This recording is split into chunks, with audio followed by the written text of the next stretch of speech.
잠언 28장 13절과 14절입니다. 함께 읽겠습니다. 자기의 죄를 숨기는 자는 형통하지 못하며 죄를 자복하고 버리는 자는 불쌍히 여김을 받으리라. 항상 경외하는 자는 복되거니와 마음을 완악하게 하는 자는 재앙에 빠지리라.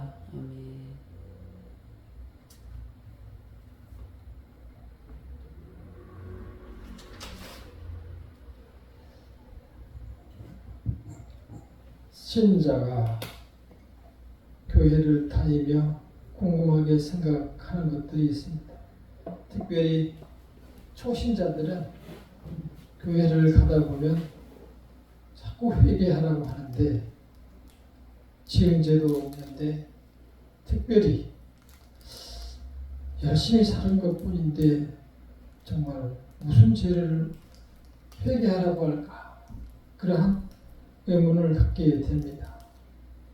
사람에 따라서는 죄보다도 오히려 열심히 살아온 것, 그것이 정말 억울할 정도라고 생각하는데, 그래서 회개하라는 말은 더욱 가슴을 아프게 하는 분도 있습니다. 하나님께서는 왜 그렇게 누구시길래 회개를 바라고 우리에게 회개하라고 하는지, 우리가 회개를 하면 하나님이 무엇이 이렇게 좋으신지 우리는 이 말씀을 통해서 생각해야 합니다. 하나님은 진정으로 우리에게 회개를 받고 싶은 것일까요? 우리는 어떠한 죄 때문에 이러한 어려운 삶들을 살아가고 있을까요? 회개하면 하나님께서는 우리에게 어떠한 은혜를 주실까요? 먼저 우리는 죄가 무엇인가에 대해서 생각해야 합니다. 우리는 회개하라고 하면 지난 날을 우선 돌아봅니다. 그리고 정말 나는 치열하게 살아왔다. 그리고 앞으로도 그렇게 살 일뿐이 없다 하고 마음을 다지고 살아가는 사람들이 참으로 많고, 역시 우리 현실은 그러한 어려움을 이겨내기에 정말 힘겨운 그러한 우리의 주변의 삶이고 우리 매일의 그러한 삶입니다. 우리는 무엇을 회개해야 합니까? 하나님께서는 우리에게 회개하라고 할 때 좀 더 우리에게 깊고 또한 우리에게 친밀한 언어로 이렇게 말씀하고 있습니다. 하나님께서는 태초부터 우리를 자녀 삼으시고 그분의 자녀였기에 우리로 하여금 자녀로 생각하고 하나님의 말씀을 전해주지만, 하나님을 믿는다는 자녀들은 주님을 보기를 꺼려하고 주의 말씀을 생각하기도 꺼려하고 또한 주님께 찬양하는 것도 꺼려하며 주님 앞에 나아가기를 싫어합니다. 그러한 일들은 매우 오래전부터 계속되어 왔고 하나님의 부름도 역시 그때부터 계속되어 왔습니다. 그것은 우리 인간들이 얼마나 하나님을 멀리 떠나 있는지, 우리의 심령들이 얼마나 죄되었는지를 극명하게 보여주고 있는 것입니다. 하나님께서 우리에게 회개를 받아서 얼마나 기분이 좋겠습니까? 하나님께서는 그러한 우리로 하여금 진정으로 회개하며 주님의 사람으로 바로 삶으로 복락을 누리게 하기 위해서 그런 것입니다. 하나님께서 우리에게 그러한 회개를 받아서 뭘 어디에 써먹겠습니까? 하나님께서는 자녀로 생각하였지만 정말 그 자녀들은 하나님을 나의 아버지로 생각하지 않은 때가 정말 많이 있습니다.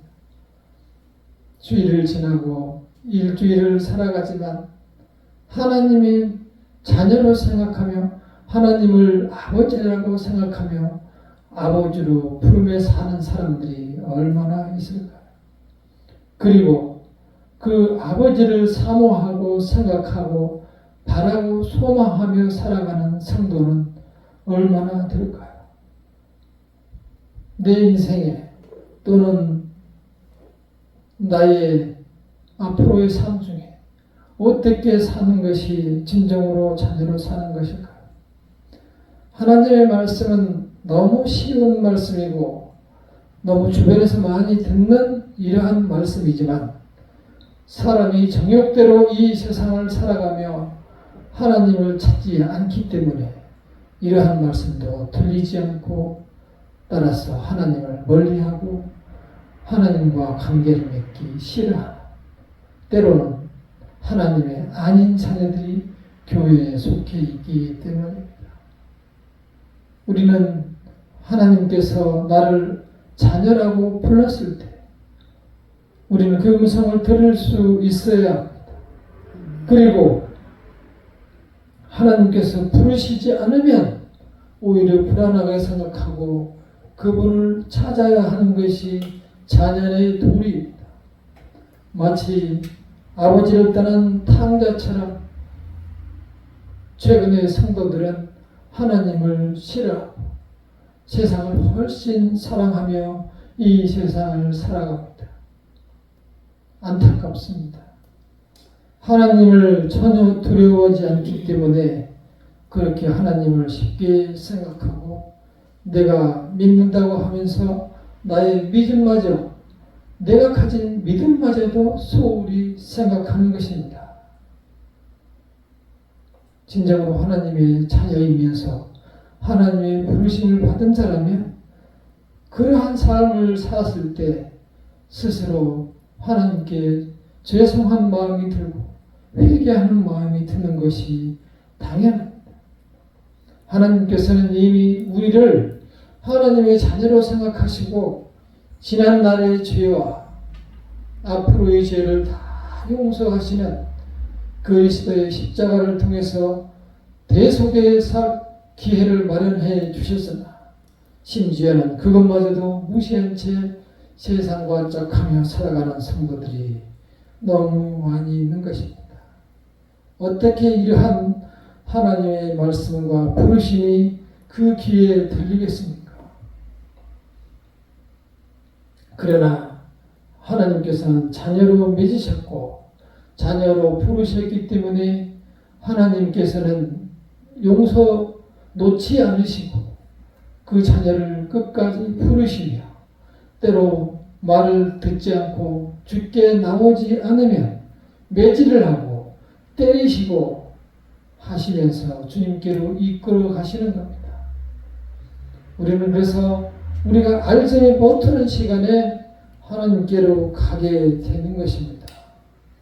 우리가 하나님을 알지 못하지만 하나님은 우리의 내일과 우리의 마음속의 계획과 우리의 하나님을 사랑하는 것을 다 알고 계십니다. 우리는 그러한 하나님께서 왜 이러한 말씀을 주셨는지 깊이 생각해야 합니다. 13절을 다시 읽어보겠습니다. 시작. 자기의 죄를 숨기는 자는 형통하지 못하나 죄를 자복하고 버리는 자는 불쌍히 여김을 받으리라.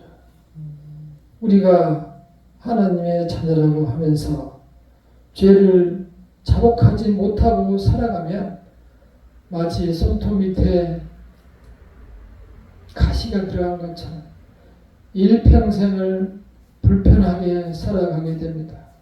비록 세상에서 많은 영화를 누리고 권력을 누리고 많은 재산으로 큰 명예를 또한 얻었을지라도 그 한편에서는 불편함을 지울 수 없는 것이죠.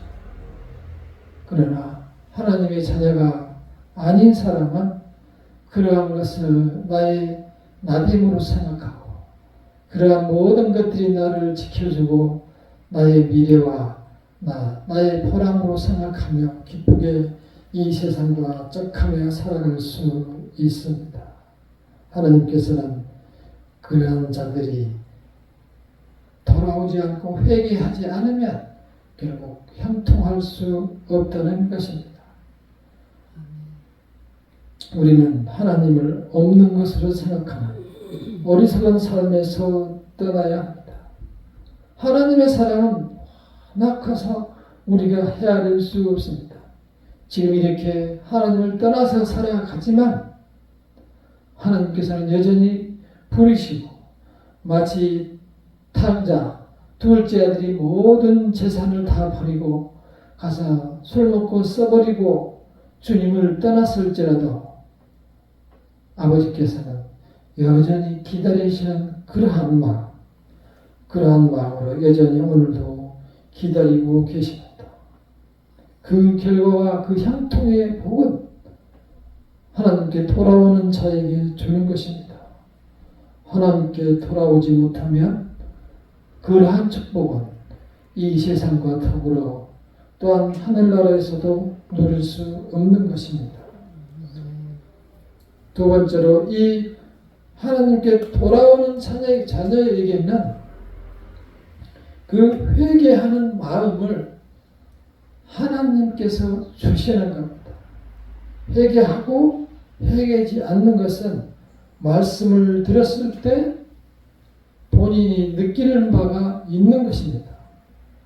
하나님의 자녀는 그 말씀을 들었을 때 가슴을 찌르고 심장을 찔러서 골수를 쪼개서 돌아오게 만듭니다. 그러나 하나님의 자녀가 아니면 그러한 말씀에도 무덤덤해지고 남의 얘기로 들리는 것입니다. 우리는 그러한 말씀을 들었을 때 내 자신을 가늠할 수 있기를 바라겠습니다. 그래서 하나님의 회개의 부르심에 합당한 열매를 우리가 믿고 그 안에서 살아갈 때 하나님께서 만사가 형통하게 하는 것입니다. 우리는 믿음의 선조 중에서 영국의 종교개혁가 크레모 대주교를 들으신 분도 있을 것입니다. 그분은 종교개혁을 동참하며 살아왔습니다. 가톨릭의 시대에 반기를 들고 예수를 중심으로 하시는 새로운 복음의 동력, 그것이 진정으로 하느님께서 부르시는 자녀의 길이라고 생각하고 이제 종교개혁에 동참했습니다. 그러나 너무 그 핍박과 또한 벌이 두려워서 나중에 그 개신교를 포기하면 살려주겠다고 해서 결국은 개신교를 포기한다고 각서를 썼으나 마지막 순간에 나는 도저히 예수님을 그 십자가를 외면할 수 없습니다. 따라서 나는 예수님께 돌아가야 합니다. 거기에 그래서 이제 화형장으로 소위 불에 태워 죽이는 화형장으로 가게 되었습니다. 거기에서 그는 말을 했습니다. 나의 이 오른손이 예수를 버리는 그곳에 사인을 했기 때문에 내 오른손을 맨 먼저 태우겠습니다. 하고 화형되어 죽어가면서 자기의 오른손을 먼저 태웠다고 합니다. 진정으로 그리스도께서 부르신 하나님의 자녀된 사람들은 내 앞에 계시는 예수님께 결코 나를 숨길 수 없고 그분의 사랑을 부인할 수 없는 것입니다. 이렇게 회개는 하나님을 인정하는 것이고 예수께서 나의 주인 되심을 인정하는 것이고 나는 그의 자녀가 됨을 인정하는 것입니다. 어떻게 자녀가 아닌 사람이 예수님을 아버지라고 부를 수 있겠습니까? 어떻게 하나님이 자기 아들이 아닌데 내 아들이라고 부를 수 있겠습니까? 그분의 부르심의 소리를 들을 수 있는 성도가 되시기를 바랍니다. 둘째 아들 탕자는 언길로 가서 돈을 다 썼지만 이제 돼지 치는 우리에서 누워서 생각했습니다. 우리 아버지 집에 가면은 많은 종들이 있는데 그 종들은 먹을 것이 풍부할 텐데 나는 여기서 이렇게 줄여서 죽는구나. 그리고 그 아버지께로 돌아갔습니다. 왜냐? 그 아버지는 틀림없이 많은 것을 나에게 주실 것으로 분명히 확신하는 믿음이 있기 때문입니다. 그곳으로 갈 수 있는 길이 유일한 선택, 자기가 살 수 있는 유일한 길임을 깨달았습니다. 그 마음을 하나님께서 탕자에게 주셨습니다. 탕자는 하나님께 돌아갔고 그는 큰 축복 속에서 잔치를 받고 다시 하나님의 자녀라는 인정을 받고 모든 죄의 씻김을 받았습니다. 결국 그런 회개, 하나님께 돌아갈 수 있는 믿음, 내가 하나님께 돌아가야 되겠다. 발을 옮기는 것, 그것은 내가 해야 합니다. 왜냐? 우리에게 세상을 살아가라고 우리를 세상에 보내주셨기 때문입니다. 나의 발을 옮기는 것까지 하나님이 해주시지 않습니다. 하나님의 자녀가 딴 길로 갔을 때 때로 많은 시련을 주셔서 큰 어려움에 빠지기도 하지만 결국은 그 길을 선택하는 것은 당사자 본인인 것입니다. 우리는 그러한 내가 해야 될 일, 발을 아버지께로 돌리는 일은 내 스스로 해야 된다는 사실을 잊어서는 안 됩니다. 이렇게 부르실 때 돌아가야 합니다. 요한일서 1장 9절에 만일 우리 죄를 자백하면 저는 미쁘시고 의로우사 우리 죄를 사하시며 모든 불의에서 우리를 깨끗게 하실 것이요. 이 깨끗게 하는 전제는 우리가 우리 죄를 자백하는 것입니다. 그러면 그는 마치 기다리는 듯이 우리 모든 죄를 씻어주시고 우리 모든 불의를 씻어주시고 우리를 구원의 길로 인도하여 주시는 것입니다. 우리가 이 세상에서 삶은 매우 잠깐입니다. 그 짧은 시간에 내 자신을 세상에 빼앗기고 세상과 짝하며 즐기는 것을 낙으로 생각하며 결국 내 자신이 탕자의 길에서 돌아오지 못하는 어리석은 삶을 살아서는 안 됩니다. 주님께서 부르심을 들으시고 주님께서 채찍으로 때리시기 전에 주님께로 돌아오며 주님께서 예비하신 축복의 자리에 참여할 수 있기를 바랍니다.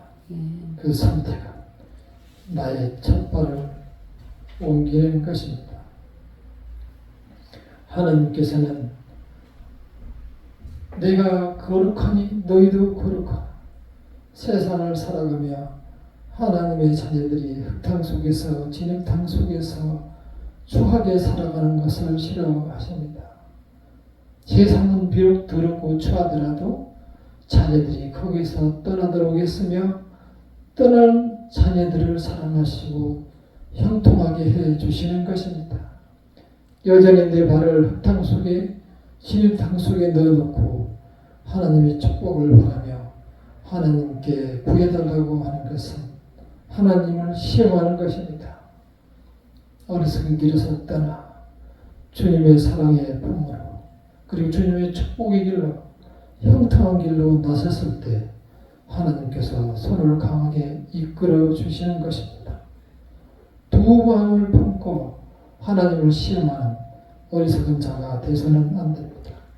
하나를 세상을 포기하고 하나님의 편에 섰을 때 세상에서 형통을 허락하여 주시고 세상에서 기쁨을 누리며 살아가게 되고 하늘나라를 향하여 설레임으로 살아가게 해 주시는 것입니다.